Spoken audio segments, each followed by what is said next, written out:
আমন্ত্রণ ২১-এর রাতে আমাদের আজকের বিষয় খরচ বাড়বে নাকি কমবে। আজকে আমাদের সঙ্গে স্টুডিওতে উপস্থিত আছেন policy think and economic research সেন্টারের চেয়ারম্যান মোহাম্মদ মাজেদুল হক। আপনাকে স্বাগত জানাচ্ছি। আমাদের সঙ্গে আছেন বিজিএমই এর সাবেক সভাপতি আনোয়ারুল আলম চৌধুরী পারভেজ। আপনাকেও স্বাগত জানাচ্ছি ২১-এর রাতে। আমি পারভেজ ভাইকে দিয়ে শুরু করতে চাই। বাজেট ঘোষণা হয়েছে, এটি সবাই জানেন এই মুহূর্তে। সাধারণ মানুষ সবসময় একটি কথা জানতে চান, জিজ্ঞেস করেন আমাদের কাছে যে আমরা জিডিপি বুঝি না, প্রবৃদ্ধি কী হবে সেগুলো আমরা বুঝি না। আমরা একটি জিনিস বুঝি যে বাজার ঠিক থাকবে কিনা, বা জিনিসপত্রের দাম ঠিক থাকবে কিনা, বা অন্যান্য যেসব সুবিধাগুলো আছে সেগুলো অপরিবর্তিত থাকবে না, আসলে বাড়বে। পারভেজ ভাই, আপনি এবারে বাজেটকে আসলে কীভাবে দেখছেন? হ্যাঁ, ধন্যবাদ। এখানে দুইটা পার্সপেক্টিভে দেখার ব্যাপার আছে, তিনটা পার্সপেক্টিভ। একটা হলো যে সরকার কি চাচ্ছে।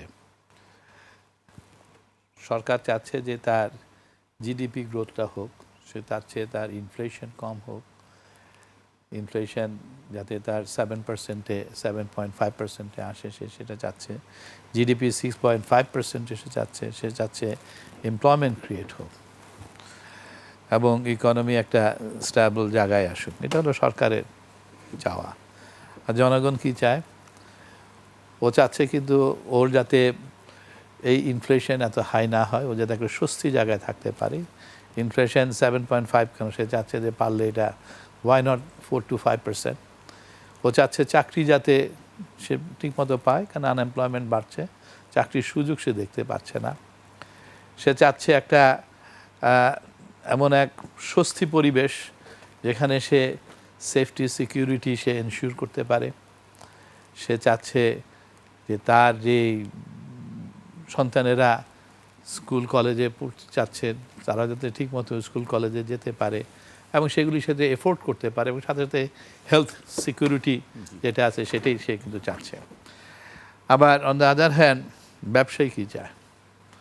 ব্যবসায়ী চায় তার ব্যবসা করার তার ক্ষেত্র, তার কস্ট অফ ডুইং বিজনেস কীভাবে কমানো যায়, তার ব্যাংক ইন্টারেস্ট রেট কীভাবে কম হয়, সে কি কোনো ফিসকাল সাপোর্ট পায় কি না, এবং তার যে এনার্জি ক্রাইসিস, সে এনার্জি ক্রাইসিসটা কীভাবে রিজলভ হচ্ছে। এবং আরেকটা যে জিনিস সবচেয়ে ইম্পর্ট্যান্ট, সেটা হলো দেশি ইনভেস্টর বলেন আর বিদেশি ইনভেস্টর বলেন, তাদের সবচেয়ে বড় একটা কনসার্ন হলো এনবিআর সংক্রান্ত, যে এনবিআরে তারা আসলে সেই ধরনের সাপোর্ট পাবে কি না, অ্যাটিটিউড বদলাবে কি না এনবিআরের। এনবিআর কি সেই হুলিয়ার মতন করে ঝাঁপা পড়বে, নাকি সে আসলে যেটা হওয়া উচিত, যেই সম্মানজনক সেভাবে সে করবে, এবং ট্যাক্সটা সে ট্যাক্স দিতে চায়, বাট এটা একটা রিজনেবল ট্যাক্স রেট যাতে থাকে, সেটাই কিন্তু তারা এক্সপেক্ট করে। এবং সাথে সাথে স্বাভাবিক ইনভেস্টার তার ইনভেস্টমেন্টের সিকিউরিটি খুঁজে, এবং দেশে যদি আইন শৃঙ্খলার উন্নতি না হয়, সে দেখতে চায় তার আইন শৃঙ্খলার উন্নতি কী হচ্ছে, সে দেখতে চায় গভর্নমেন্ট স্ট্যাবিলিটি, পলিটিক্যাল স্ট্যাবিলিটি কী আছে, সে মব কালচার থেকে উঠে আসতে চায়, সে চায় যে স্কিল লেবার ডেভেলপ, সেটার ইমপ্রুভমেন্ট হচ্ছে, এবং এগুলি হলো ব্যবসায়ীদের চাহিদা। এখন এই সরকারের কথা যদি বলা হয়, সরকার কিন্তু পজিটিভ মাইন্ডসেট। বাজেট কেন, বাজেট হওয়ার আগের থেকে কিন্তু আমরা দেখতে পাচ্ছি যে ব্যাংকিং সেক্টরে বিরাট একটা প্রবলেম, আমরা এনপিএল বেড়ে যাচ্ছে। সেই এনপিএল গত 3 মাসে, এই সরকার আসার পরে গত 3 মাসে সেটা আরও বেড়ে গেল, বেড়ে গিয়ে সেটা কিন্তু অলরেডি 5,88,00,000 কোটি টাকার মধ্যে চলে আসে, which is about close two 30%। এবং কিন্তু তারপরেও সরকার চাচ্ছে কি, সরকার চাচ্ছে যে ব্যবসায়ীরা যাতে ব্যবসা করতে পারে, এবং সেটার জন্য তারা ব্যাংকিং যেসব ধরনের সাপোর্ট দেওয়ার, সে ধরনের কিন্তু উদ্যোগগুলি নিচ্ছে। আমি দেখলাম সেদিনও 19,000 কোটি টাকা তারা একটা প্যাকেজ ডিক্লেয়ার করেছে, যেখানে কটেজ মাইক্রো স্মল ইন্ডাস্ট্রিও যাতে তাদের ওয়ার্কিং ক্যাপিটালে যে ঘাটতি সেটা যাতে পূরণ করতে পারে, এবং যেগুলি সিক ইন্ডাস্ট্রি, সেই ইন্ডাস্ট্রিগুলি সে যাতে আবার ডেভেলপ করতে পারে। এক্সপোর্ট ডাইভার্সিফিকেশনের জন্য তারা ফান্ডিং দেওয়াচ্ছে।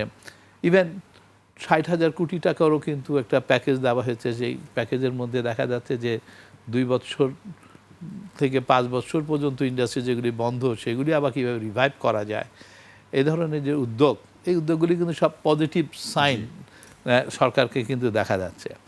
আবার অন দ্য আদার হ্যান্ড আমরা সরকারের মধ্যে এটাও দেখেছি যে এগ্রিকালচার সেক্টরে ইন্ডাস্ট্রিগুলিতে গ্যাস না দিয়ে ইন্ডাস্ট্রিগুলির ডোমেস্টিক ইন্ডাস্ট্রি যেগুলি আছে এবং এক্সপোর্টেড ইন্ডাস্ট্রি সেখানে কিন্তু গ্যাস সাপ্লাই দিচ্ছে, এবং অথচ ফার্টিলাইজার ইন্ডাস্ট্রি কিন্তু বন্ধ রেখেছে। তার মানে এটা কি, ইন্ডাস্ট্রিকে সাপোর্ট দেওয়ার একটা মানসিকতা সরকারের আছে। এবং বারবার আমাদের মন্ত্রী মহোদয়, ফাইন্যান্স মিনিস্টার এবং at the same time commerce minister যদি আপনি দেখেন, ইভেন সরকার প্রধানও, তারা কিন্তু চাচ্ছে যে কিভাবে নতুন এমপ্লয়মেন্ট ক্রিয়েট করা যায়, সেটার জন্য নতুন নতুন সেক্টর, সেটার মধ্যে রয়ে গেছে। আমি দেখতে পাচ্ছি যে আইটি সেক্টরের কথা যদি বলা হয়, আইটি সেক্টর আছে, ইভেন একটা নতুন একটা জিনিস যেটা ক্রিয়েটিভ ইকোনমি বলে যেই সেক্টর, যেটা ছিল বাট এটা একটা ফর্মাল রূপ দাও, দিস আর পজিটিভ। কিন্তু কোশ্চেনটা হলো যে তাহলে এরপরেও কিন্তু দেখা যাচ্ছে যে ইন্ডাস্ট্রি গ্রোথ হচ্ছে না। ইন্ডাস্ট্রি গ্রোথ যদি আমি বলি, আপনারা দেখেছেন যে প্রাইভেট সেক্টরে ক্রেডিট গ্রোথ 4.72% চলে আসছে, এবং ওভারঅল ইন্ডাস্ট্রি 2000 ফিনান্সিয়াল 25 থেকে 26-এ দেখা যাচ্ছে যে ম্যানুফ্যাকচারিং সেক্টর, যেখানে আমি রিপ্রেজেন্ট করি বেশি, সেটা 2.86%-এ চলে আসছে, যেটা ছিল এর আগে ফিনান্সিয়াল ইয়ারে 3.45। হ্যাঁ, এবং এগ্রিকালচার সেক্টরের সামান্য গ্রোথ হয়েছে, আমরা দেখতে পাচ্ছি 3.8। সো সার্ভিস সেক্টরও অল্প। তাহলে কারণটা কি, এবং why the manufacturing sector are crying? এখন কিন্তু প্রশ্ন কিন্তু এটাও চলে আসছে, আমি কি manufacturing sector is growth rate কমে যাচ্ছে, আনএমপ্লয়মেন্ট বেড়ে যাচ্ছে, 14 লক্ষ আনএমপ্লয়মেন্ট বেড়ে গেল, এটার কারণ কি? মানে আপনারা কোন বিষয়গুলো এই যে জিনিসগুলি, এটা কারণটা কি তাহলে? মানে সরকার তো পজিটিভ, সব ধরনের সাপোর্ট দিচ্ছে, বাট দেন হোয়াট? আসলে দেখা যাচ্ছে যে এক্সিস্টিং যেসব ইন্ডাস্ট্রিগুলি আছে, দুইটা কারণ। একটা কারণ হলো, নাম্বার ওয়ান হলো inflation is high. Inflation high হওয়াতে ডিমান্ড কমে গেছে, এবং ডিমান্ড কমাতে ডোমেস্টিক ইন্ডাস্ট্রিগুলি সাফার করছে, এক। সেকেন্ড হলো এডিবি বাস্তবায়ন হচ্ছে না, সেটার কারণে কিন্তু ডোমেস্টিক ইন্ডাস্ট্রিগুলো এফেক্ট হচ্ছে, স্পেশালি সিমেন্ট বলেন, রড বলেন, যেগুলি বড় বড় ইন্ডাস্ট্রিগুলি আছে। দ্বিতীয় হলো গ্লোবাল যে একটা আনসার্টেনিটি চলছে, আজকে ইরানের যুদ্ধ বলেন, এর আগে ইউক্রেন যুদ্ধ তো কন্টিনিউশন হচ্ছে, এবং আমেরিকার যে ট্যারিফ, সেগুলির কারণে দেখা যাচ্ছে যে ইউরোপের মতন দেশেও ইনফ্লেশন হাই হচ্ছে, কনজাম্পশন কমছে। কারণ আমার এক্সপোর্ট ডিপেন্ড করে টোটালি আরএমজি সেক্টরের উপর। সে তার যদি 3.41% যদি ড্রপ করে, তো ওভারঅল গ্লোবাল দেখা যাচ্ছে যে আমার গত 11 মাসে কিন্তু আমার এক্সপোর্ট ড্রপ করছে 2.48%। সো তার মানে আরএমজি সেক্টর অ্যাফেক্টেড হয়ে যাচ্ছে। এবং তার মানে গ্লোবালেও একটা যে ইনফ্লুয়েন্স, তেলের দাম বেড়ে গেছে, তেলের দাম বাড়াতে দেখা যাচ্ছে যে কমোডিটি প্রাইসও কিন্তু হাই হয়ে গেছে। আবার অন দ্য আদার হ্যান্ড আমার দেশে আমরা কিন্তু যেটা এই সরকার ইনহেরিট করে আসছে, সেটা হলো যে এই যে তেলের ক্রাইসিস বলেন, ডলারের ক্রাইসিস বলেন, ব্যাংক ক্রাইসিস বলেন, এগুলি কিন্তু ওনারা ইনহেরিট করছে, এবং ইন্টারিম গভর্নমেন্ট এটাকে আরও অ্যাডেড আপ করছে। করাতে যে জিনিসটা হইলো, আমরা সেই পিকচারটাই এখন আমরা দেখতে পাচ্ছি, সেটা হলো যে ইন্ডাস্ট্রিগুলি এখন আর গ্যাস পাচ্ছে না, এনার্জি পাচ্ছে না, এনার্জি প্রাইস হাই হয়ে গেছে, গ্যাসের প্রাইস হাই হয়ে গেছে, বাট আনইন্টারাপ্টেড পাচ্ছেন। আপনি এখন যান সাভারে, এখন যান আপনি গাজীপুরে, নারায়ণগঞ্জে, দেখবেন কোনো ইন্ডাস্ট্রি কিন্তু গ্যাস পাচ্ছে না। এখন যে গ্যাস যদি না থাকে, ব্যাংক ইন্টারেস্ট যদি 16% হয়, তার মধ্যে যদি এখন না থাকে, কি জানি বলে, গভর্নমেন্টের আসলে পলিটিক্যাল স্ট্যাবিলিটি আছে কি না, আইন শৃঙ্খলার উন্নতি যদি না হয়, তাহলে কিভাবে ইন্ডাস্ট্রিগুলি চলবে সেটা আপনি আমাকে বলেন। এটা তো একটা কমন সেন্স। এবং তাতে গিয়ে কী হচ্ছে, সরকার যতই আগ বাড়ানোর চেষ্টা করছে, কেউ কিন্তু টাকা নিচ্ছে না কিন্তু। এবং ব্যাঙ্কগুলোর কী অবস্থা হয়েছে, ব্যাঙ্কগুলো কিন্তু are very happy to buy that treasury bond, এবং এই ট্রেজারি বন্ডে ওরা ইনভেস্টমেন্ট করে ওরা প্রফিট করতেছে কিন্তু ওখান থেকে। কিন্তু এই ব্যাংক আগামীতে দে উইল অলসো সিক কারণ ওইটা দিয়ে কিন্তু এটা কিন্তু তার ব্যবসা না, না, তার ব্যবসা এটা দিয়ে কিন্তু সে আর বেশি কিন্তু খুব একটা বেশি করতে পারবে না। এখন সরকারকে দেখতে হবে যে কস্ট অফ ডুইং বিজনেস যদি কন্টিনিউয়াসলি বাড়ে, এনার্জি যদি সাপ্লাই না দিতে পারে, এনশিওর না করতে পারে, এবং ইন্টারেস্ট রেট যদি না কমানোর কোনো স্কোপ না থাকে, তাহলে হাউ ইন্ডাস্ট্রি উইল কাম? ইন্ডাস্ট্রিতে কম্পিটিটিভ হতে হবে। জি, আমি আবার আসবো পারভেজ ভাইয়ের কাছে। এ পর্যায়ে আমি মাজেদ ভাইয়ের কাছে আসতেছি। আপনি সামগ্রিকভাবে কি হিসেবে বিবেচনা করবেন বাজেটকে? বিশেষ করে বলা হচ্ছে যে $1 ট্রিলিয়ন অর্থনীতি হিসেবে দেখা হচ্ছে এটাকে। আমাদের তো $1 ট্রিলিয়ন অর্থনীতি আমরা রূপান্তর করতে যাচ্ছি। অলরেডি তো আমাদের অর্ধেক $1 ট্রিলিয়ন অর্জন হয়ে গেছে। বাংলাদেশ পরিসংখ্যান ব্যুরো তো গতকালই এটা আমাদেরকে ডাটা দিল। এক, 2 নম্বর কথা দেখেন যে আমরা শুধু $1 ট্রিলিয়ন অর্থনীতি না, আমরা 2041 সালে আমাদের যে ভিশন ছিল যে উন্নত দেশে আমরা রূপান্তরিত হব এবং আমরা উচ্চ আয়ের দেশে রূপান্তরিত হব। তো অনেকগুলো ভিশন আমাদের কিন্তু ছিল, সেটা বিগত সরকার করুক এবং বর্তমান সরকার করুক, অনেকগুলো আমাদের স্ট্র্যাটেজি ছিল, কৌশল ছিল। এবারে বাজেটকে কেন্দ্র করে যেটা আসলে আমি বলতে চাই সেটা হচ্ছে যে বাজেট হচ্ছে আপনার নির্বাচনী স্তরের অঙ্গীকার অনুযায়ী বাজেট এবার দিচ্ছেন। জনগণ প্রত্যাশা, জনগণ চেয়ে আছে যে তার প্রত্যাশা পূরণ হবে কিনা। কারণ হচ্ছে যে জনগণ অনেকদিন ধরে চাচ্ছিল যেটা রাজনৈতিক সরকার আসুক। তার কারণ হচ্ছে রাজনৈতিক সরকার, কারণ আমাদের বিনিয়োগ স্থবির অবস্থায় পড়ে আছে। একটা অর্থনীতিতে বিনিয়োগ স্থবির, উচ্চ মূল্যস্ফীতি, নিম্ন প্রবৃদ্ধির হার, তাহলে আপনিই বলেন যে এই অর্থনীতির সংকট কত গভীর। এক, দ্বিতীয় নম্বর কথা হলো যে বাংলাদেশের অর্থনীতিতে দিনে দিনে কি হচ্ছে, বেকার মানুষের সংখ্যা বেড়ে যাচ্ছে, দরিদ্র মানুষের সংখ্যা বেড়ে যাচ্ছে, যেভাবে মূল্যস্ফীতির হার বাড়ছে শেয়ারে মজুরির হার বাড়ছে না। সুতরাং এবারের বাজেট আমরা বলেছি যে আমরা বাজেট দিচ্ছি যে সামাজিক নিরাপত্তা কর্মসূচির আওতা আমরা বাড়াচ্ছি। আমরা হয়তো নিউ প্রোগ্রাম চালু করেছি 8টা, সেখানে ফ্যামিলি কার্ড, সেখানে কৃষক কার্ড। কিন্তু কথা হলো দেখেন যে ফ্যামিলি কার্ড এবং কৃষক কার্ড আমি হয়তো 42 লাখ প্লাস 42 লাখ 82 লাখ বা 84 লাখকে দিব আমি। আমার তো 6 কোটি বা 5 কোটি লোক একদম নিম্ন আয় শ্রমজীবী মানুষ রয়েছে, তারা তো আসলে মানে দারিদ্র্যের সীমারেখাও উপরে আসতে পারছে না। তাহলে আমি কি এই অর্থ বছরে যদি আমি 1 কোটির কাছাকাছি মানুষকে যদি আমি সহযোগিতা করি আমি ক্যাশ ট্রান্সফার দিয়ে, সেটা কি আসলে সবাই কি আসলে সুবিধা মানে উপকারভোগী হচ্ছে? হচ্ছে না।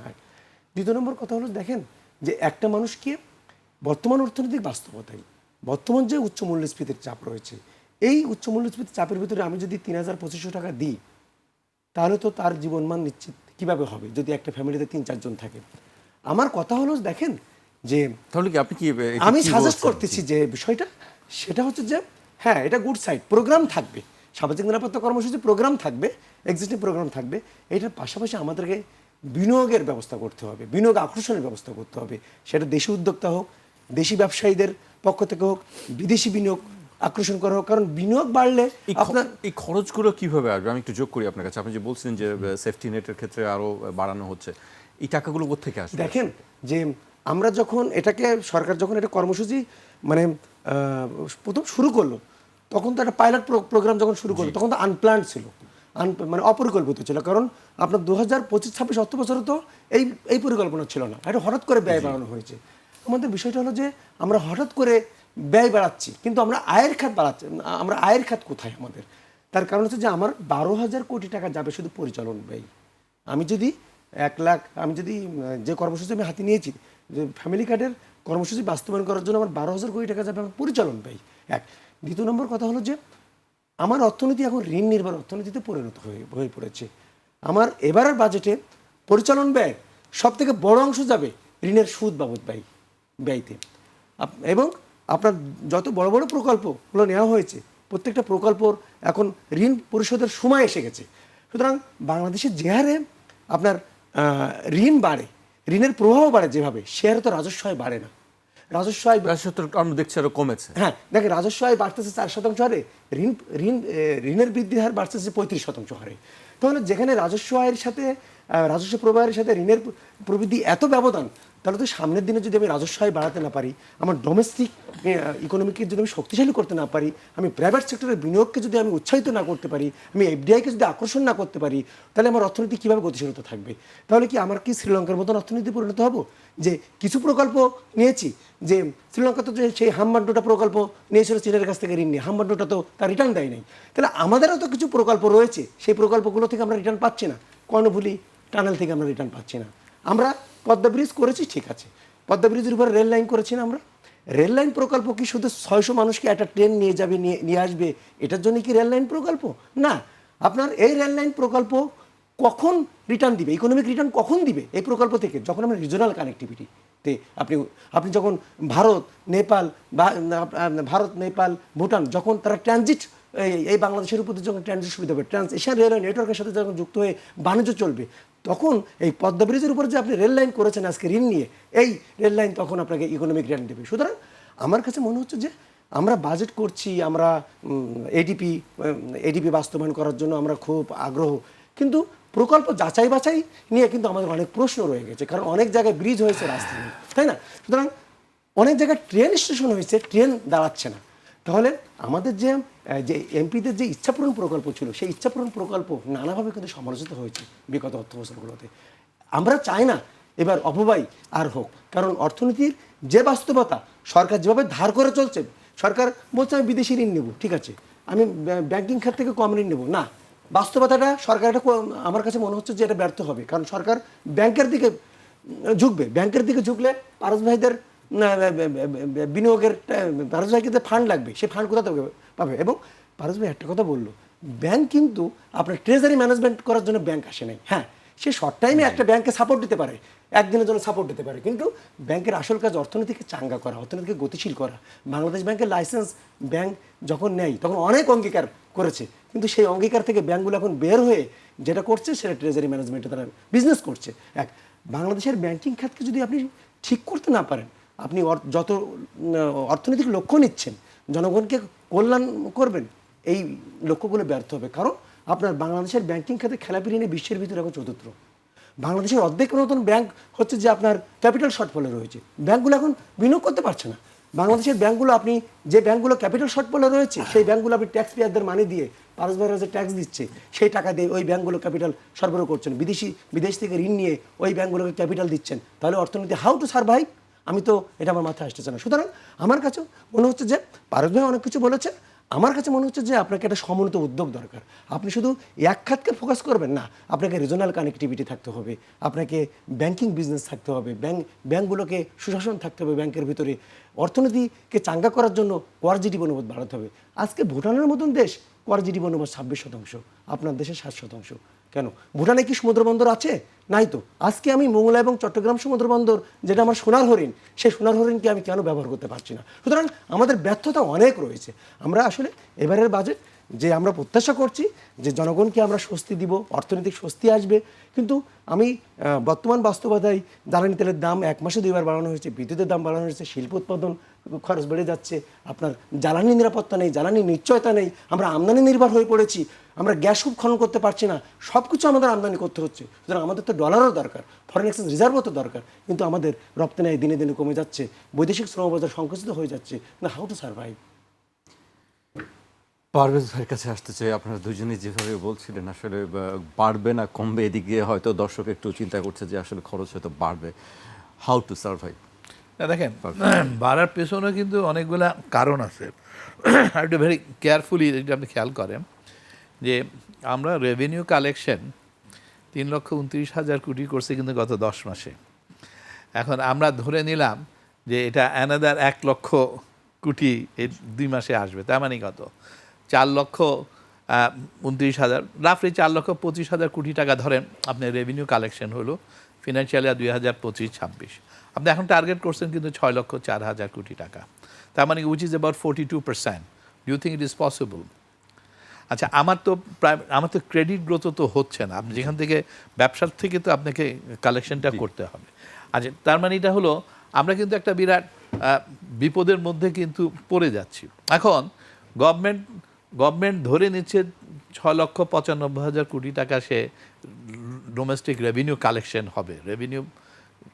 হবে, তাই না? তার মধ্যে 6,04,000। এখন আপনি যদি রেভিনিউ এনবিআর এর কালেকশন যদি 5 লাখের ঘরেও আসে, তার মানে আপনার 1 লক্ষ কিন্তু ওখানে কিন্তু আপনার শর্টেজ। Shortage, জি। আপনার 6 লক্ষ ধরেই আপনার শর্টেজ হচ্ছে হলো 2,43,000 কোটি টাকা।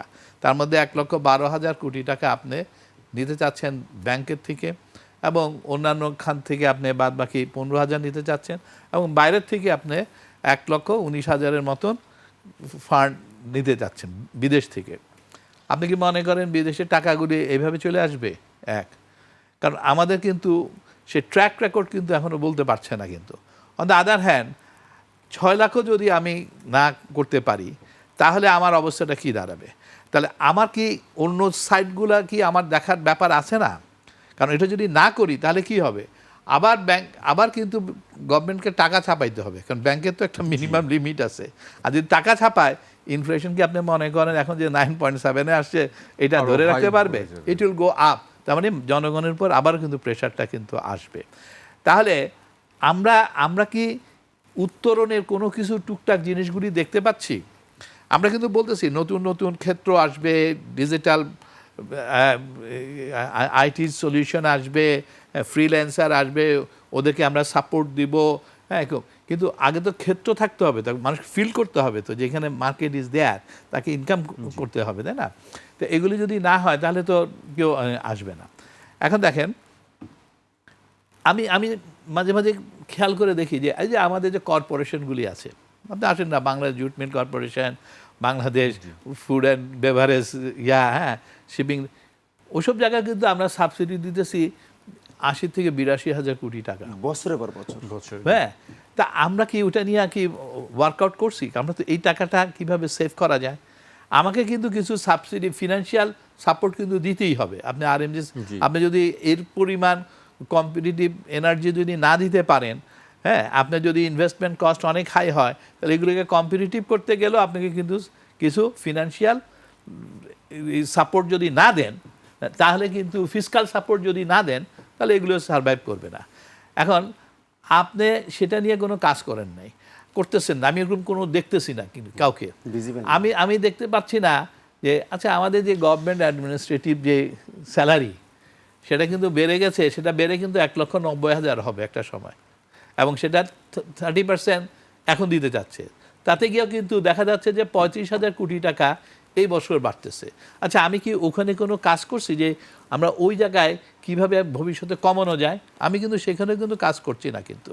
আচ্ছা, আমি কি কাজ করছি যে আমার যে এই পোর্টের কস্টগুলা কিভাবে আমি আর একটু কমানো যায়, এবং এগুলি বেনিফিটটা আমি ইন্ডাস্ট্রিকে দিতে পারি যাতে তার কস্ট অফ ডুইং বিজনেস কমে আসে? আমি কি এগুলি নিয়ে কোনো কাজ করছি? আমি কিন্তু তাকায় দেখতেছি না যে আমি ওরকম কাজ করছি। আচ্ছা, ক্যাপাসিটি চার্জ দেখেন, ইলেকট্রিসিটি 5 টাকা 12 পয়সা হয়ে গেছে, যেটা 2000 ইয়াতেও ছিল অনলি 2 টাকা 35 পয়সা ছিল, এটা 2017-18-তে, এবং এই 2024-25 এটা 5 টাকা 12 পয়সা হয়ে গেছে। এখন এই যে ক্যাপাসিটি চার্জগুলি দিচ্ছি, আমি ওটা নিয়ে এখন কী কাজ করছি? আমি এগুলিকে কমাবার জন্য আমি কি এই জায়গাগুলি কাজ করছি? এখন হয়েছে কি যে আমি যদি এগুলি না করি, দেন আপনি আসেন, আপনি এনবিআরের নেট বাড়ানোর আসলে রিফর্মটা কেন আমরা ওইভাবে করতে পারলাম না? আমি কি সেই কমিটমেন্টটা কি এখনও আমি দেখতে পাচ্ছি? আমি কিন্তু দেখি নাই। আমি এখনও কিন্তু ওটা বুঝতে পারতেছি না কিন্তু কীভাবে সেগুলি তারা রাখবে। কারণ ইজিলি পসিবল, দেখেন 1,18,00,000 বিজনেস ইউনিটই আছে, এবং এই 1,18,00,000 বিজনেস ইউনিটের মধ্যে ভ্যাট নিবন্ধন হয়েছে মাত্র 7,75,000। আরে ভাই, এটা মিনিমাম 50 লাখ তো হবে, নাই। আচ্ছা, আমি সেদিন দেখলাম যে কেউ বলতেছে যে জুয়েলারি অ্যাসোসিয়েশন 40,000 ওদের ইউনিট আছে, মাত্র 8,000 নিবন্ধন করছে, এবং পেমেন্ট করে হলো 4,000 ভ্যাট দেয়। তার মানে কি কত যে স্কোপ রয়ে গেছে। আপনার রেস্টুরেন্ট ওরা বলতেছে ওদের 70-80,000 আছে, মাত্র 4,000 5,000 দিচ্ছে। এখন বাঙালি ইয়াং জেনারেশন, দেখেন ইয়াং জেনারেশন কিন্তু দিতে চায়। এখন হয়েছে কি, দেখেন ছোট ছোট ইউনিট সংখ্যা কিন্তু বেশি। আপনি যদি বড় ধরেন, hardly 2% of the total medium এবং লার্জ এন্টারপ্রাইজ কিন্তু এই যে 1,18,00,000 মধ্যে সবই কিন্তু ছোট ছোট, এবং আরবানেই কিন্তু রুরালে কিন্তু 70% এন্টারপ্রাইজ লোকেটেড। আমি যদি ছোটদেরকে 1,000 2,000 একটা স্ল্যাব এই কমপ্লিকেটেড ফরম্যাট না বানায়া ওকে বলি যে তুমি ভাই 10-20 লাখ টাকা ব্যবসা করতেছো, তুমি আমার 2,000 টাকা দাও। তুমি 50 লাখ টাকা যে ব্যবসা করতেছো, তুমি আমাকে 5,000 টাকা দাও।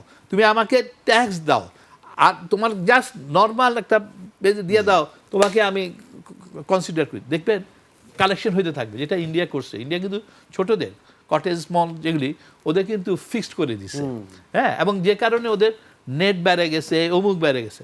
আমার এখানে কিন্তু এগুলি করা কিন্তু হচ্ছে না। অনেক চাকরিজীবী আছে দেখেন ওই ফর্ম বুঝে টুঝে না, ওরা তো বলে দেন না তুমি ভাই ফিক্সড করো একটা। অনেক ছোটো ছোটো ব্যবসায়ী অনেক, তাহলে হয় কি ইনকাম জেনারেশন হয়। এবং আমি যে জিনিসটা আগে টানলাম ক্যাপাসিটি চার্জের কথা, আমি আপনাদেরকে বললাম যে গভর্নমেন্টের যেই কস্ট, হ্যাঁ, স্যালারির ক্ষেত্র কথা, এই যে জায়গাগুলি আমরা যদি এগুলি একটু অ্যাড্রেস করতে পারি, তাহলে দেখা যায় যে একটা স্বপ্ন দেখা যায় যে না, এই প্রেশারগুলি কিন্তু এখানে আসবে না। কিন্তু যখন এই জিনিসগুলো আমি অ্যাড্রেস দেখি না, হ্যাঁ, তখন কিন্তু আমি একটু চিন্তিত হই যে তাহলে আমি কোথায় যাচ্ছি। আজকে আমার দেশে কোল আছে এবং আমি কোল ইউজ করতে রাজি না, অথচ coal is the cheapest sources of energy, এবং সেটা এই সরকারও আমি দেখলাম একটু নেগেটিভ। ওয়াই? জার্মানির মতন দেশ, ইউরোপের মতন দেশ এখন আবার কোল শুরু করছে, ইন্ডিয়া তো করেই যাচ্ছে। তা আমার কি আছে? আর আমার quality is on the best. আমি এখন ওপেন গ্রিড করবো না করবো, কোনোটাতে এখন কোনো ক্ষতিকর কিছু নাই, because automation has come such a way যে এখন সেটাও কিন্তু উইদাউট ড্যামেজিং, হ্যাঁ, লেস ড্যামেজিং সোসাইটি, আমরা কিন্তু সেটাকে ব্যবহার করতে পারি। আমি সেদিকে যাচ্ছি না। আমার এফএসআরইও আমি সেটাকে বাড়ানো দরকার, যাতে এলএনজি আসলে আমি এটাকে ব্যবহার করি। আমি সেদিকেও কিন্তু চিন্তা করছি না। দেন হোয়াট? তা আমি যদি এখন এগুলি, এই সিকিউরিটিগুলি যদি না পাই, এনার্জি সিকিউরিটি, আমার গ্রোথটা আমি কোথা থেকে আনবো? জি, বড় একটি প্রশ্ন যে সিকিউরিটি না পেলে আমি গ্রোথটা কিভাবে হবে। আমি এই পর্যায়ে বিরতিতে যেতে হচ্ছে, আমাকে বিরতিতে আবার ফিরছি আলোচনায়। একটা বিরতি নিচ্ছে, ফিরছি এখনই।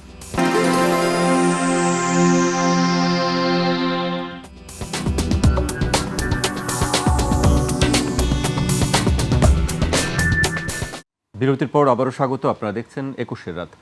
আমাদের সঙ্গে আছেন policy think and economic research সেন্টারের চেয়ারম্যান মোহাম্মদ মাজেদুল হক এবং বিজিএমই এর সাবেক সভাপতি আনোয়ারুল আলম চৌধুরী পারভেজ, চেম্বার অফ ইন্ডাস্ট্রির প্রেসিডেন্ট আনোয়ারুল আলম চৌধুরী পারভেজ। আমি মাজেদ ভাইকে দিয়ে শুরু করতে চাই। পারভেজের কাছ থেকে আমরা বেশ কিছু বিষয় শুনছিলাম যে রিফর্মের জায়গাটি আমরা সেভাবে দেখিনি। ট্যাক্সের বিষয়টি আসছে যে ট্যাক্স নেট বাড়ানোর কথা বলা হচ্ছে, কিন্তু করের হার যদিও বাড়ানো হচ্ছে না। এই বিষয়গুলো কিভাবে আসলে সরকার অ্যাড্রেস করতে পারবে? আসলে দেখেন, যে আমি তো প্রথমে বলেছি যে যেভাবে আমরা অ্যাগ্রেসিভলি ব্যয়ের পরিমাণ বাড়াচ্ছি, আমরা আয়টা করতে পারবো কিনা। কারণ অর্থনৈতিক কর্মকাণ্ড থাকতে হবে তো আয় করতে গেলে। আপনি ব্যাংকিং ট্রানজ্যাকশন থাকলে, ব্যাংকে টাকা জমা হলে আবগারি শুল্ক পাবেন, স্বাভাবিক। আপনি বিনিয়োগ বাড়লে সেখান থেকে ট্রানজ্যাকশন হলে তো আপনি মানুষের এক জায়গা থেকে আরেক জায়গায় টাকা নিলে তো সেখানে ভ্যাটের বিষয় থাকে, আয়কর বিষয় থাকে। আপনার তো অর্থনৈতিক কর্মকাণ্ড স্থবির, তাহলে আমি কিভাবে এই রাজস্ব আহরণ বাড়বে? এটাকে গতিশীল করার জন্য দেখেন যে হ্যাঁ, এটাকে গতিশীল করা যাবে। বাংলাদেশে যে সময় কর জিডিপি অনুপাত 7%, এটা সবাই জানে। সেই সময়টা আমরা যে রাজস্ব নীতি বিভাগ এবং রাজস্ব ব্যবস্থাপনা বিভাগ, এটা কেন আইনে রূপান্তরিত বা এটা কেন হলো না, ইমপ্লিমেন্টেড হলো না? এক পরে হয়তো বা সরকার নড়ে চলে বসছে, এটাকে কমিটি করে দিচ্ছে, এটা ভালো দিক, আমাদের সমালোচনার উপরে যা হোক। এখন কথা হলো যে আপনাকে যেটা এখন করতে হবে, বাংলাদেশ, এটা সত্য কথা যে পারস ভাই এটা আবার কি মনে করবে আমি জানি না, ভাই যেহেতু বিজনেসম্যান, যারা একসময় চাইল্ড ছিল তারা প্যারেন্ট বিজনেসম্যান হয়েছে, কিন্তু চাইল্ডের সময় কর অব্যাহতির পরিমাণ পেয়েছে, প্যারেন্টের সময় কর অব্যাহতি চাচ্ছে। আচ্ছা, কিন্তু কর অব্যাহতি দরকার আছে। কর অব্যাহতি না হলে এনকারেজ ফিল করে না বিনিয়োগ করতে, কর্মসংস্থান বাড়ে না, এটা দরকার আছে, এটা পজিটিভ। কিন্তু কাদের জন্য কর অব্যাহতি দরকার আছে? কাদের জন্য কর অব্যাহতি? এটা নিউ, মানে যারা নতুন উদ্যোক্তা, এবং কিন্তু আমরা তো অনেক বিদেশি ক্ষেত্রে দেখি বিনিয়োগকারীরা যে যদি- এনবিআর অনেক না, বড় বড় ভিয়েতনামে- ব্যবসায়ীদেরকে না, কর বিদেশি অব্যাহতি দিয়ে বিনিয়োগকারী থাকেন। যদি চায় যে ভিয়েতনামে আমি এই সুবিধা পাচ্ছি, কম্বোডিয়া, লাওস আমি এই সুবিধা পাচ্ছি, কিন্তু বাংলাদেশে এই সুবিধা পাচ্ছি না, তাই না? সুতরাং তাদের জন্য একটা কম্পিটিটিভ একটা কর কাঠামো তৈরি করতে হবে, সেখানে দরকার আছে। কিন্তু বিষয় হলো যে আমাদের দেশে রাজস্ব আহরণ কেন বাড়ে না? কারণ কর অব্যাহতির একটা সংস্কৃতি, এটা বছরের পর বছর চলছে। আমরা কেউ মানে বারবার বলছি আমাদের কর অব্যাহতি দিন, আমরা এটা করতে পারছি না, ওটা করতে পারছি না, এক। দ্বিতীয় নম্বর কথা হলো যে দেখেন, বাংলাদেশে কে শেপ অর্থনীতিতে উদ্ভব হয়েছে, কি আকৃতির অর্থনীতি উদ্ভব হয়েছে। কি আকৃতির অর্থনীতির উদ্ভব মানে কি? ধনীরা অনেক ধনী হচ্ছে, দরিদ্ররা অনেক দরিদ্র হচ্ছে। এদেশের জাতীয় আয়ের 48% 10% মানুষের হাতে। এদের আমেরিকাতেও আছে, আমেরিকাতেও জাতীয় আয়ের 48% 10% মানুষের হাতে। কিন্তু আমার কথা হলো যে দেখেন, এই যে আজকে বাজেটের যদি একটা টপিকস বলি যে অর্থনীতিতে গণতন্ত্রায়ন, তাই না, ইনক্লুসিভ গ্রোথ চাচ্ছি আমরা, অন্তর্ভুক্তিমূলক উন্নয়ন চাচ্ছি আমরা। আপনি তো বৈষম্য কমাতে হবে প্রথমে। আমি তো বাংলাদেশ হচ্ছে যে বাংলাদেশের অর্থনীতি এবং বাংলাদেশ হচ্ছে যে সর্বোচ্চ বৈষম্যের একটা দেশে রূপান্তরিত হয়ে গেছে। এখন এই বৈষম্য যদি আপনি না কমাতে পারেন, তাহলে তো আপনি ইনক্লুসিভ গ্রোথ বলেন, ইনক্লুসিভ ডেভেলপমেন্ট বলেন, এটা কোনো কিছুই তো সম্ভব না। এবং গণতন্ত্রের কথা বলছেন অর্থনীতিতে, সেটা তো ন্যায্যতা, সেটা তো সমতা থাকতে হবে। তাহলে তো আমার জাতীয় আয়ের 48% আয় যদি 10% মানুষের কাছে থাকে, how to equitable, how to justice. মানে সব ক্ষেত্রে একটি বৈষম্য সব ক্ষেত্রে এখনো কিন্তু আমাদের ভোগ বৈষম্য, আমাদের সম্পদ বৈষম্য, সব ধরনের বৈষম্য আমাদের রয়েছে। আর ভ্যাট দেখেন, আরেকটা কথা বলি রাজস্ব প্রশাসন নিয়ে, এই বৈষম্যগুলো কেন দূর করা যাচ্ছে না? আপনি যা বারবার বলছেন যে রিফর্মগুলো হ্যাঁ, হয়নি, আপনি সম্পদ কর- রিফর্মগুলো কিভাবে হ্যাঁ, করা আপনি যাবে? সম্পদ আসলে? কর থেকে তো সরে আসছেন আবার। আপনি সম্পদ কর যদি ইম্পোজ করতেন, সমস্যা কী ছিল? বৈষম্য তো কমতো কিছুটা হলেও। আচ্ছা, আমি বলি যে বাংলাদেশে যখন ভারতবর্ষ ছেড়ে যখন ব্রিটিশরা চলে গেল, তখন যে আপনার কর কাঠামো, যে কর আইন, যে অধ্যাদেশগুলো রেখে গেল, এরা ভারত খুব দ্রুত ডেভেলপ করে ফেলাইছে, খুব যুগের সাথে তাল মিলিয়ে। পৃথিবীর অনেক দেশ করেছে। বাংলাদেশের আপনার সংশোধন করতে করতে বাংলাদেশ অধ্যাদেশ যে চলছে, 2023 সালে আইন হয়েছে। সুতরাং আমাদের ব্যর্থতা আছে, আমাদের দুর্বলতা আছে। আজকে ইলেকট্রিক ফিসকাল ডিভাইস, পারস ভাই, ইলেকট্রিক ফিসকাল ডিভাইস 2012 সাল থেকে সরকার বলছে যে সব দোকানে দোকানে বসায় দাও। এখনও কি ইলেকট্রিক ফিসকাল ডিভাইস বসানো হয়েছে? আমরা বলেছি, আমরা এখন বলছি যে এই অর্থ বছরে আমরা গ্রাম ইউনিয়ন পর্যায় থেকে আমরা ভ্যাট আহরণ করব। কিন্তু আমার কথা হলো যে সেখানে তো আমার পরিচালন ব্যয় প্রথমে আছে। ভ্যাট আহরণ করে সরকার তো লজিস্টিক সাপোর্ট লাগবে, ইউনিট অফিস লাগবে। কারণ আপনি ঢাকা থেকে যে সন্ধি ফাতিয়ায় যেত ভ্যাট উদ্ধার করতে পারবেন না, কারণ মানুষ তো সহজে টাকা দিবে না আপনাকে তো মানুষকে কাঠামোর ভিতরে ফেলাতে হবে, ব্যবসায়ীদেরকে কাঠামোর ভিতরে ফেলাতে হবে, তাই না? সুতরাং আপনাকে এখানে প্রথমে পরিচালন ব্যয় করতে হবে। তাহলে পরিচালন ব্যয় আপনাকে এটার পিছনে করতে হবে 2-3 বছর, এরপরে তো আপনি রিটার্ন পাবেন, তাই না? সুতরাং সরকার যে লক্ষ্য নিচ্ছে যে আমি 6,95,000 কোটি টাকা আমি আহরণ করব, সেই লক্ষ্য কি বিগ পুশ দিয়ে কি রাজস্ব আহরণ রাতারাতি বাড়ে না কখনো। আরেকটা বিষয় হলো যে আমরা যারা রেগুলার ট্যাক্স পেয়ার, পারস ভাইরা তো রেগুলার ট্যাক্স পেয়ার, এই রেগুলার ট্যাক্স পেয়ারের উপরে আমরা এই বছরের পর বছর, দশকের পর দশক আমরা প্রভাব পড়াচ্ছি। আমাদের ইনকামের, আমাদের রাজস্ব আয়ের লক্ষ্য পূরণ হচ্ছে না, আমরা একটা আমদানি শুল্ক বাড়িয়ে দিলাম। পারস ভাই যে প্রোডাক্ট নিয়ে ব্যবসা করতেছে, সেই প্রোডাক্টের একটা উপাদান বা র মেটেরিয়ালসের আমি আমদানি শুল্ক বাড়িয়ে দিলাম। সুতরাং এইভাবে আমরা যুগের পর যুগ চলছে। আমাদেরকে রাজস্ব আহরণ বাড়ানোর জন্য আমাদেরকে কর জাল পেছাতে হবে, সবাইকে করের আওতা আনতে হবে। ভারত বলে যেটা বললো যে ভারতে কিন্তু এখন সবাই কর জালের ভিতরে ঢুকে গেছে, সে 50 পয়সা হলেও কিন্তু কর দিচ্ছে। সুতরাং বাংলাদেশে মানে এখনও তো 1,24,30 লাখ আপনার টিনধারী আছে, সেখানে আমরা 40 লাখ আপনার রিটার্ন দিচ্ছি, অনেকে শূন্য রিটার্নও দিচ্ছে, তাই না? কিন্তু আমাদের এখানে করের ব্যাপারে একটা মানুষের অনীহা কাজ করে, এটা সর্বস্তরে মানুষ। হ্যাঁ, করের ব্যাপারে অনীহা কাজ করাটা। আপনি কি কর দিতে স্বস্তি ফিল করেন? আপনি কি জাস্ট জিজ্ঞাসা করলাম, করেন না। আপনি কিন্তু আনসার দিতে কিন্তু হেজিটেট করতেছেন। কেন করেন না? আপনি ভয় পান। হ্যাঁ, এখন কেন ভয় পান? কারণ আপনি জানেন না, আপনি যখন দিচ্ছেন আবার কোনটা দিয়া আবার আরো বেশি করে সে নিয়ে আনে। আপনার কাছে কিন্তু আমাদের স্পষ্ট না। প্রাতিষ্ঠানিকভাবে এই বিষয়গুলো দেখা হয় আর কি। না, তারপরেও আপনার কিন্তু ভয় লাগে, তাই না? যে ভাই রে ভাই, আবার কোনটা চায়, আবার চিঠি দিয়ে দিচ্ছে। আমি অনেক গভর্নমেন্ট অফিসারকেও কিন্তু দেখছি যে তারা এখন বলতেছে, আর ভাই আমি সবই দিয়েছি, তারপরও কেন ওইটা কোথার থেকে আবার আবিষ্কার হইলো, হ্যাঁ এগুলি তো 6 বছর 10 বছর আগে দিছি। আমার কথা হলো যে কেন ভাই, আমি কিন্তু ইনকাম ট্যাক্সের কাছে আই এম এ কাস্টমার। ওরা কিন্তু আমাদেরকে কাস্টমার হিসেবে দেখা উচিত, আর আমরা ট্যাক্স পেয়ার হিসেবে যে দেখা উচিত। এই সম্পর্কটা কিন্তু ডেভেলপ হয় না। এখন দেখেন, আমরা সবাই ভয় পাই। হ্যাঁ, এখন কথাটা হলো যে একটা পরিষ্কার জিনিস হওয়া উচিত, যে সিম্পল একটা যদি ফরম্যাট হয় যে এটা করলে এটা দিবা, এটা করলে এটা দিবা, এটা করলে এটা দিবা, এবং তোমার ভাউচারগুলি তুমি এবার অ্যাড করে দাও, তাহলে দেখবেন যে কেউ কিন্তু টেনশন করে না। হ্যাঁ, আপনি অ্যাসেসমেন্ট হয়ে গেছে 5 বছর আগে পুরনো ফাইলটা হঠাৎ করে নিয়ে আসছে, আইনা ভাই আপনি তো ওইটা ওখানে ইয়া করছেন, এবং ইচ্ছা মতো। তো এই জিনিসগুলি কিন্তু মানুষকে ভয় পাওয়া যায়। এখন আপনি যখন ভয় পান, আপনাকে দেখে আপনি আরেক বন্ধু যে দেওয়ার কথা ছিল সে বলে যে ভাই আমি ভাই ট্যাক্স দিতে রাজি নাই, আমি ভালো আছি, মানে ও সম্মান নিয়ে কিন্তু এখন থাকতে চায়। সো আসলে কি যে এই অ্যাটমসফিয়ারটা দরকার, আর সেটার জন্যই কিন্তু রিফর্মটা দরকার। রিফর্মে হয় কি যে এক গ্রুপ হবে হলো পলিসি, আর এক গ্রুপ হবে হলো এক্সিকিউশন, এবং কারো যখন ডিসপিউট হয়, ডিসপিউট যখন সে প্লেস করবে, তখন দেখা যাবে যে ওখানে কিন্তু একটা থার্ড পার্টি থাকবে, প্রফেশনাল লোক থাকবে, যে ওইটাকে এই অ্যাপিলেট ডিভিশনটাকে হেড করবে, এবং রানিং স্টাফরা কিন্তু এটার মধ্যে যাবে না। এবং তখনই দেখা যাবে যে আপনি ন্যায্যতা পাচ্ছেন। এক সেকেন্ড হলো মানুষ কিন্তু ফিল করতে চায় যে আমি যে ট্যাক্সটা দিচ্ছি সেটা কি আমি কি বেনিফিট পাচ্ছি কি না।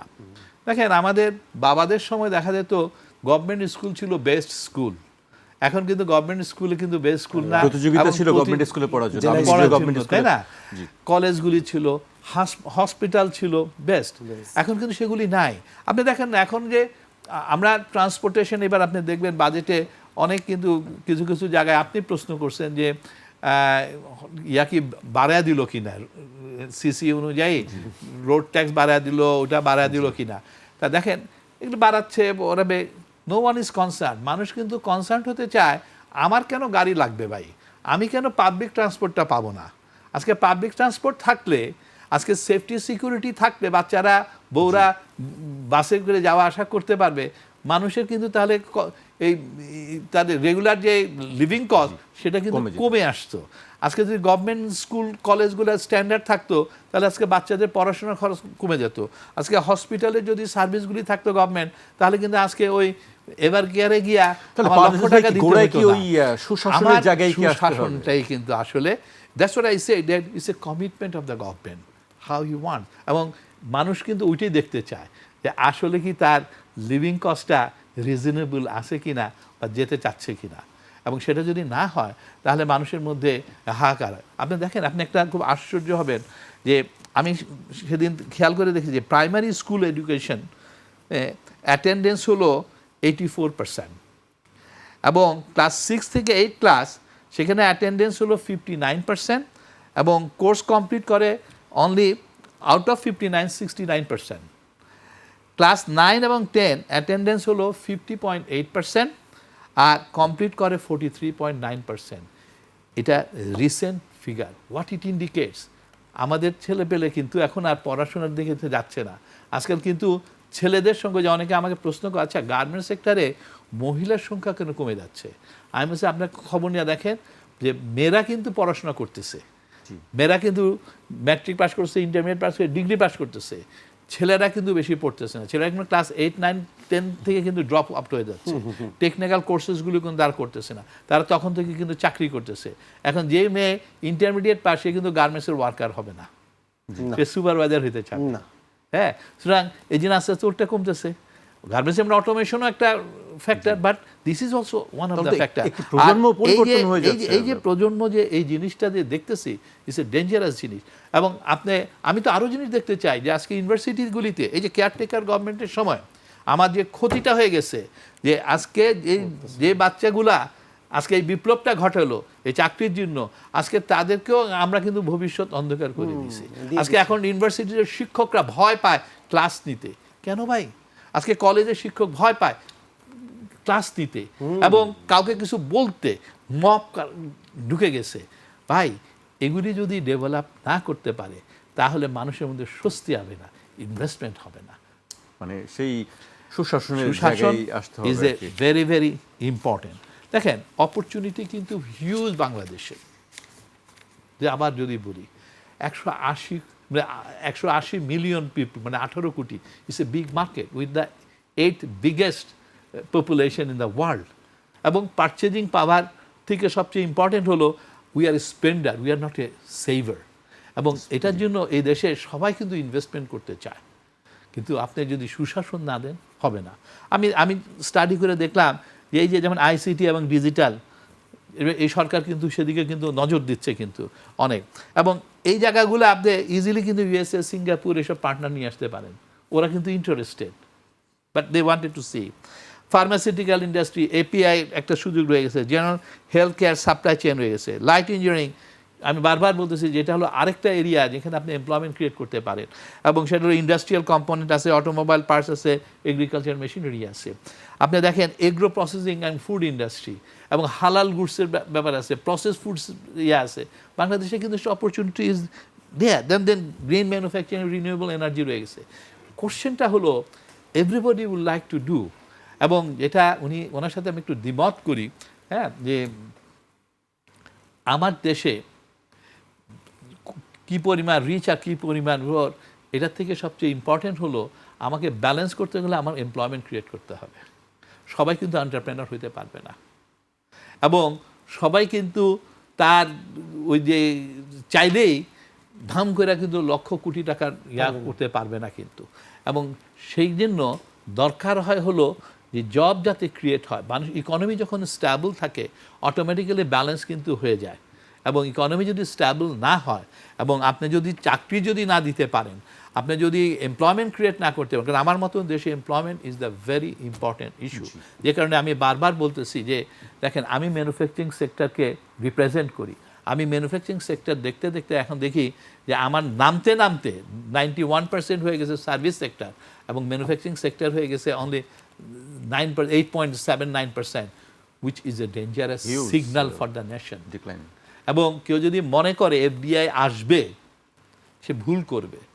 তাকে এফডিআই আনতে গেলে লোকাল ম্যানুফ্যাকচারারকে, লোকাল লোকদেরকে ইনভেস্ট যে তারা করতেছে, তারা কমফোর্টেবল ফিল করতেছে, এটা দেখাইতে হবে। এটা দেখানোর জন্য কিন্তু we are the people, a government should band on it. শেষ করব, আমি শেষের দিকে চলে এসেছি, একেবারে বাজেট থেকে দিই। বাজেট থেকে পারভেজ ভাইয়ের বিজনেস অ্যাসপেক্ট থেকে বা সোশ্যাল অ্যাসপেক্ট থেকে অনেক কথা তিনি বললেন, আমরা শুনলাম। আপনার কাছে কি মনে হয়, একেবারে শেষ পর্যায়ে চলে এসেছি, যে কর্মসংস্থান সৃষ্টি করা একটি বড় একটা ব্যাপার, তার দেশীয় উৎপাদন বাড়ানোর একটি বড় ব্যাপার। হ্যাঁ, পারভেজ ভাই খুব মূল্যবান কথা বলছেন, সেটা হচ্ছে খুব বাস্তব কথা বলছেন। কর্মসংস্থান বৃদ্ধি করার জন্য আপনাকে প্রাইভেট সেক্টর ডেভেলপমেন্টের দিকে ধাবিত হতে হবে, নাম্বার 1। নাম্বার 2 হচ্ছে, দেখেন যে বর্তমান বাংলাদেশে অর্থনীতিতে কি দেখা দিচ্ছে, প্রাইভেট সেক্টর গ্রোথ থেকে গভর্নমেন্ট সেক্টর ক্রেডিট গ্রোথ অনেক বেশি হয়ে গেছে না? অনেক বেশি হয়ে গেছে।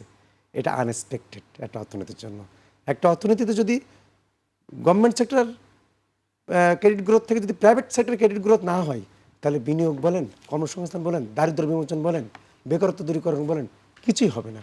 সুতরাং আপনার প্রাইভেট খাতকে আমরা সামনের দিকে এগিয়ে নেওয়ার জন্য একটা কম্পিটিটিভ কর কাঠামো থেকে শুরু করে, ব্যাংকিং ফাইন্যান্স থেকে শুরু করে, ব্যাংকিং খাতে সুশাসন নিশ্চিত করা থেকে শুরু করে, আমরা সুশাসন নিশ্চিত করার এবং দুর্নীতিকে নিরসন করার আমরা একটা চেষ্টা চালিয়ে যেতে হবে। কারণ শ্রীলঙ্কার অর্থনীতি সামনের দিকে এগিয়ে গেছে অপচয় এবং দুর্নীতিকে রোধ করার মাধ্যম দিয়ে।